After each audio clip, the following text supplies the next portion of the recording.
our small business spotlight today. The company is called Kaptur. President is with us right now, Tej Bhatia. I think I did that right? Yeah, perfect. Okay, we just started talking about how Kaptur works, and I was saying that I'm a Shutterfly user, yep. which is a blessing and a curse because Shutterfly keeps all my photos, but I have no hard copies. Sure. I don't print anything anymore, right? So, but I do upload my pictures to Shutterfly, and then how does Kaptur come in? Sure. So let's say you attended an event, ready? A wedding or a birthday or a concert. You take your pictures and you upload them to Shutterfly. I personally use Facebook for my photos. My sister uses Kodak. People can use Picasa or a bunch of different things. And these are fragmented and separate folders, let's say online, of people's photos.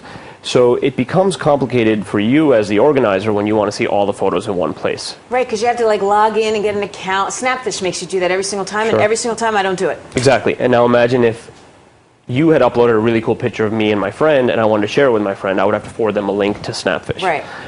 Which you should continue using Snapfish. That's what you've been using. That's what you like. What Kaptur does is it allows everyone to continue using whichever photo sharing or media sharing platform they like to use. And it just creates a seamless way for an organizer to create and share an album with all their friends using everyone's photos, regardless of when and where they post them.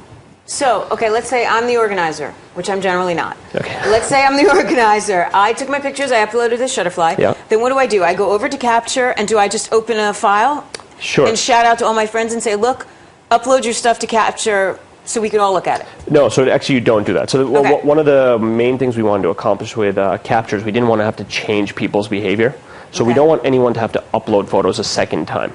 You've already uploaded them once. Okay. Go ahead and do it. So Kaptur does a few things. One is it seamlessly pulls together everyone's photos without requiring anyone to upload again, without requiring anyone to register for a new site, without requiring anyone to tag photos or videos or status updates in any special way, and it doesn't require anyone to install an application on their phone or something to participate. So how does it do that? So, good question. So what Kaptur does is when you log into, when you go to Kaptur.com, that's Kaptur.com, when you get started, it'll ask you to connect with Facebook.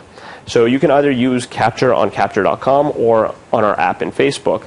And the first thing that it does is when you connect is it gets your friend list. And it says, who are you with? Who do you want to share this album with? And it uses Facebook to connect all the people who are part of this memory. And then what it does is it starts to pull together any media that you generated. So let's say you're the organizer. What did Tracy create around this event? Next thing it does is what was created around Tracy, who tagged her in photos, who shared albums with her, pulls that in.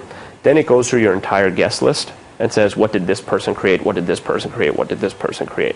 And technically speaking, what Kaptur actually does is create a giant bookmark for all the folders and files and videos and photos and status updates sitting on all those other platforms. So it does it itself and goes to all these different places. Yeah. So it would know, if someone put me on their list, it would know to go to Shutterfly for my pictures. So what it would first do is it would organize the photos and videos that were shared by you to that person. And then, like you said before, that person would blast it out and say, hey, check it out. I've organized all my pictures on Kaptur, created a single album for all of us to use. At which point, if it didn't already pull in some of the photos, perhaps you didn't even upload them yet. Then you can go and tag them and say, this is part of that event. So, okay, so now my next question, just because we were just talking about it, is the whole privacy security issue. Sure. You can't, Kaptur can't go into Shutterfly for my photos without my permission, right? Exactly, and it can't go into your Facebook without your permission or your friend's Facebook. So Kaptur actually sits one level above the social networking sites and the media sharing sites. So we, like I said, we don't store any files. We actually don't even require user registration. You connect on Facebook, and Kaptur acts as a utility for the user across those sites. So if you as a person have permission to go see a photo or to access something, then only can Kaptur pull it in for you. Okay.